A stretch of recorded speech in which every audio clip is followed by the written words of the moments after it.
Vă solicit acum atenția cu următoarea categorie gramaticală, numărul. Vă rog să mă urmăriți cu atenție și aici sunt lucruri foarte interesante pe care am ținut să vi le precizez. Să începem cu lucrurile cunoscute deja și anume faptul că această categorie gramaticală a numărului la substantiv se manifestă prin opoziția dintre singular și plural.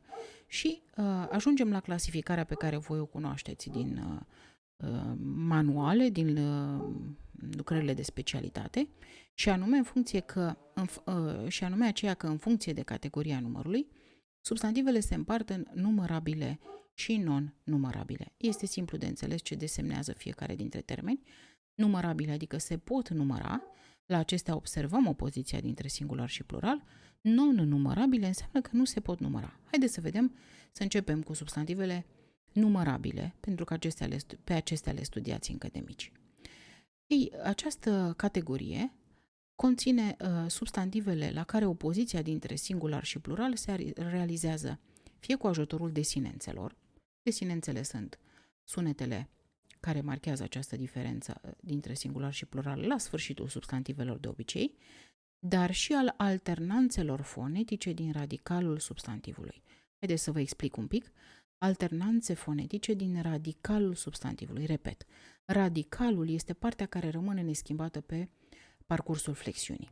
Alternanțele fonetice înseamnă schimbările de sunete care au loc în această parte comună a substantivelor. Haideți să vă dau exemple pentru fiecare. Să vedem cum desinențele ajută la opoziția singular-plural și cum o fac alternanțele. Am ales exemplul substantivului codru. Observați, pluralul este codri. Desinența este i. Observați, da? Desinența este i, prin aceasta se marchează pluralul. La fel, inimă, inimi, desinența i care marchează pluralul. În schimb, curcubeu, curcubeie, desinența de plural este e de data aceasta. Deci, tot cuvântul este neschimbat, cu excepția părții finale, care este desinența. În schimb, în substantivul carte și pluralul cărți, observați o modificare în radical. Vocala A este înlocuită cu vocala ă, la fel consoana T devine un ț acolo, carte, cărți. La fel și în munte, munți, alternanță consonantică, respectiv consoana T a devenit ț. La fel și în floare, flori, observăm OA, diftongul OA, redus de data aceasta la vocala O și desinența. Prin urmare, alternanța aceasta, opoziția dintre singular și plural, se realizează de cele mai multe ori prin desinențe și prin alternanțele fonetice, care însemnează consonantice atunci când se schimbă consoana sau vocalice atunci când asistăm la schimbarea vocalei, cum a fost în exemplul carte, cărți. Aul, vocală, a devenit vocala ă. La fel acolo în floare, diftongul OA a devenit diftongare. Diftongul OA s-a redus la vocala O. Mai departe, o categorie pe care am inclus-o aici este a substantivelor cu aceeași formă pentru ambele numere. Practic, ele sunt invariabile în raport cu numărul. Și dezambiguizarea se face în context, adică cititorul și cel care le folosește indică acest număr singular sau plural, plasându-l într-un context potrivit, pentru că ele au aceeași formă. Și este vorba de substantivele masculine terminate în i semivocalic. V-am indicat aici unghi, pui, ardei, ochi, baci, beci, crai, genunchi, licurici, puști, schi, unghi. Da? Un pui, doi pui. Un ardei, doi ardei. Un ochi, doi ochi. Deci observăm că forma este valabilă atât pentru singular cât și pentru plural. Aceeași situație se regăsește în cazul substantivelor feminine terminate în sufixul toare.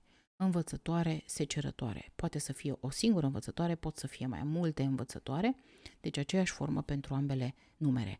Atunci când vreți să dezambiguizați, în context, îl plasați într-un context singular sau plural în funcție de ceea ce vreți să comunicați, altfel substantivul are aceeași formă. Mai există și substantivele feminine terminate în e, de genul canoe, căsoaie, găoace și prenume. Prin urmare, acestea sunt substantivele, să spunem, numărabile, categoria substantivelor numărabile. Am ajuns și la cele non-numărabile, pe care voi le cunoașteți drept defective de singular sau defective de plural. Începem cu defectivele de plural, adică sunt defecte la plural, au o defecțiune la plural, prin urmare forma în care se regăsesc este aceea de singular și se mai numesc singularia tantum. Este un concept, este un termen preluat din limba latină. Prin urmare, defectivele de plural au numai forma de singular, pentru că ele au o defecțiune și nu pot realiza pluralul. Haideți să vedem care sunt aceste categorii, sunt mult mai numeroase, să știți, decât celelalte.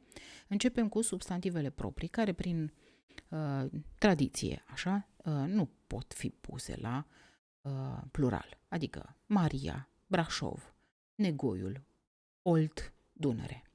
Orânduiri sociale, sclavagism, feudalism, religii, budism, hinduism, creștinism, dar și calități sau însușiri. Mai rar, sau nu știu dacă putem să auzim înțelepciuni, da? Deci aceste calități sau însușiri sunt folosite de obicei la modul generic la numărul singular. Înțelepciune, curaj, cinste, bunătate. Dar și stările organice, precum foame, sete, frig, dor.